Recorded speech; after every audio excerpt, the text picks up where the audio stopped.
TVN 청취자 여러분, 안녕하십니까? 하나님의 말씀으로 사랑과 행복을 전하는 기도력 방송입니다. 6월 22일 일요일, 책망받는 왕. 나단이 다윗에게 이르되 당신이 그 사람이라. 사무엘하 12장 7절.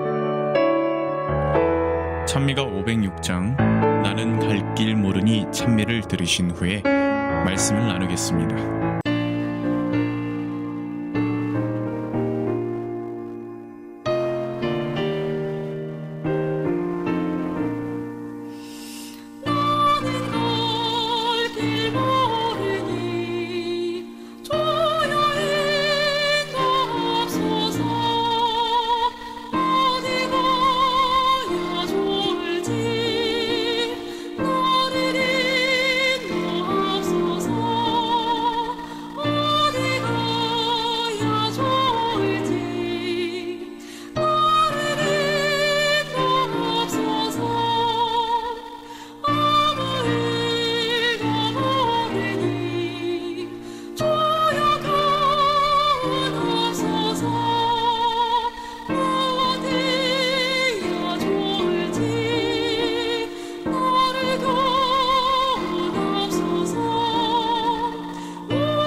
시간이 지나고 밧세바에 대한 다윗의 범죄가 알려졌다. 우리아의 죽음도 그가 계획했다는 의혹이 불거졌다. 여호와의 이름이 망신을 당했다. 그분은 다윗을 총애하고 높이셨는데 다윗의 범죄로 하나님의 품성이 곡해되고 그분의 이름이 욕을 먹었다. 이로 인해 이스라엘에서 경건의 표준이 낮아졌고 죄에 대한 반감이 약해지고 말았다. 또 하나님을 사랑하지도 경외하지도 않는 이들은 범죄에 더 대담해졌다. 선지자 나단은 다윗에게 책망의 메시지를 전하라는 명령을 받았다. 그것은 지극히 혹독한 메시지였다. 이 정도의 책망을 듣고도 기별꾼을 살려둘 군주는 거의 없을 것이다. 나단은 하나님의 선고를 거침없이 전하면서도 하늘의 지혜를 발휘해 왕에게 동정심을 일으키고 그 양심을 일깨워 제 입으로 자신에게 사형을 언도하게끔 했다.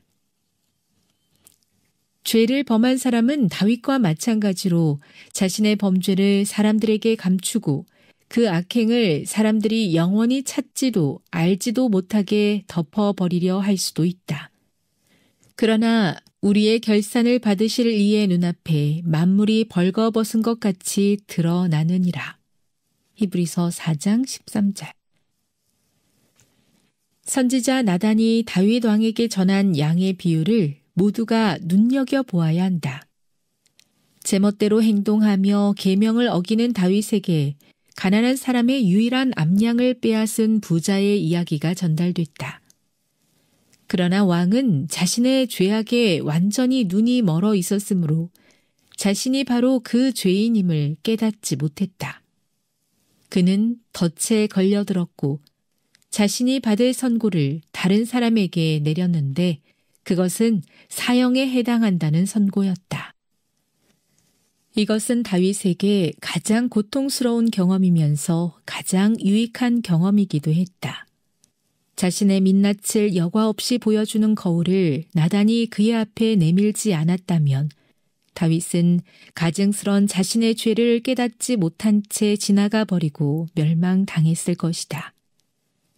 죄의 자각이 그의 영혼을 구했다. 그는 자신을 다른 각도에서, 즉 여호와께서 보시는 대로 보게 되었고 평생 자기 죄를 뉘우쳤다. 나단이 다윗에게 이르되 당신이 그 사람이라. 사무엘하 12장 7절 말씀입니다. 여러분, 죄를 지었을 때 제일 먼저 드는 생각은 무엇입니까? 이번엔 들키지 말아야지. 이건 그냥 지나가겠지. 이런 생각이 들지 않은가 싶습니다. 다윗도 그랬습니다. 밧세바를 범하고 그 죄를 덮기 위해 충직한 우리아를 정쟁터로 보내 죽게 만들었습니다. 겉으로는 정말 완벽했습니다. 다 정리된 것 같았지만 하나님은 그렇지 않았죠. 하나님은 침묵하지 않으셨습니다. 하나님은 나단을 통해 다윗을 정면으로 그의 죄를 마주하게 하셨습니다. 바로 당신이 그 사람이다. 감춰졌다고 생각했었던 그의 죄가 하나님의 말씀 앞에서 그대로 여실없이 드러난 것입니다. 우리도 다윗처럼 죄를 짓고 은근하게 이 정도는 괜찮겠지 하면서 넘어가려 할 때가 있는지 모르겠습니다. 다른 사람들 눈에 안 띄면 그냥 잊고 덮으려고도 하는 것이죠. 하지만 하나님은 죄를 드러내시는 분이시고 그와 동시에 회개를 기다리시는 분이시기도 합니다. 나단의 말 한마디에 다윗은 완전히 무너졌고 자기의 죄를 정직하게 고백을 하게 됩니다. 그 순간부터 하나님은 그를 다시 일으키셨습니다. 이 장면에서 가장 감동적인 건 다윗이 자신이 잘못했다는 걸 사람들의 비난 때문에 인정한 게 아니라 하나님 앞에서 완전히 무너졌다라는 것입니다. 다윗은 이렇게 말했습니다. 내가 여호와께 죄를 범하였노라. 이 한마디가 그를 다시 하나님의 사람으로 살게 한 것입니다. 혹시 지금 하나님께서 나에게도 조용히 말씀하고 계시진 않은가 생각을 하게 됩니다. 너는 그 사람이다.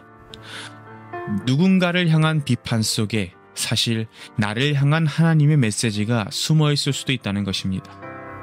말씀 속에 비친 내 모습을 똑바로 마주할 수 있는 그런 용기가 필요합니다. 감추고 덮는 신앙이 아니라 인정하고 회개하는 신앙이 우리에게 필요한 것입니다. 그리고 이 말씀은 무서운 책망이 아니라 소망의 초대입니다. 하나님은 우리가 무너졌다고 끝났다고 말씀하지 않으십니다. 그런 자들에게 하나님께서는 지금이라도 돌아온다면 내가 다시 너를 세워주겠다.